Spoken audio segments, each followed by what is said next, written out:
terjadi belakangan ini menjadi sorotan publik, salah satunya kasus PHK massal yang dilakukan oleh PT Garuda Indonesia Tbk. Menghadapi tekanan finansial akibat pandemi COVID-19, maskapai plat merah ini terpaksa melakukan restrukturisasi dengan memutuskan hubungan kerja dengan ribuan karyawannya. Berdasarkan berita dari Kompas.com, pada 15 Maret 2023, PT Garuda Indonesia telah merampungkan program pengurangan karyawan dengan total 4.300 karyawan yang terkena PHK sebagai bagian dari program restrukturisasi perusahaan.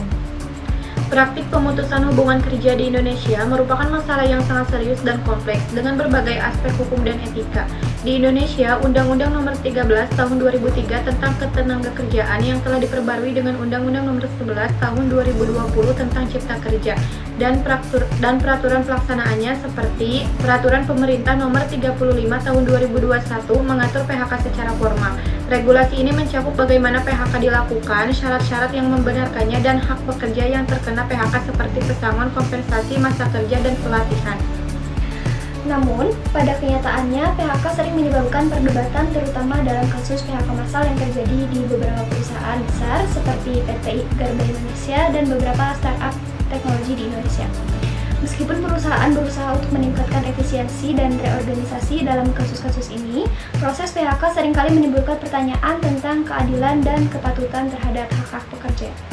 Dalam sudut pandang Islam, pemutusan hubungan kerja tidak hanya dipertimbangkan dari sudut pandang hukum formal, tetapi juga dari sudut pandang etika dan kemanusiaan. Keadilan, kemaslahatan, dan kesepakatan harus menjadi landasan hubungan kerja dalam agama Islam sebagai bentuk akad. Akibatnya, PHK yang dilakukan tanpa musyawarah, tanpa alasan yang kuat, dan tanpa memberikan hak-hak pekerja dipandang sebagai tindakan zalim yang tidak sejalan dengan prinsip Islam. Negara juga bertanggung jawab untuk memastikan bahwa PHK tidak merugikan seseorang, terutama mereka yang berada dalam posisi sosial dan ekonomi yang lebih rentan. Dalam pandangan Islam, pemerintah bertanggung jawab untuk menjaga keadilan sosial, mencegah kezaliman, dan memastikan setiap kebijakan tidak merugikan rakyat. Oleh karena itu, pengawasan yang lebih ketat diperlukan untuk mencegah praktis yang melanggar hukum dan etika yang terjadi.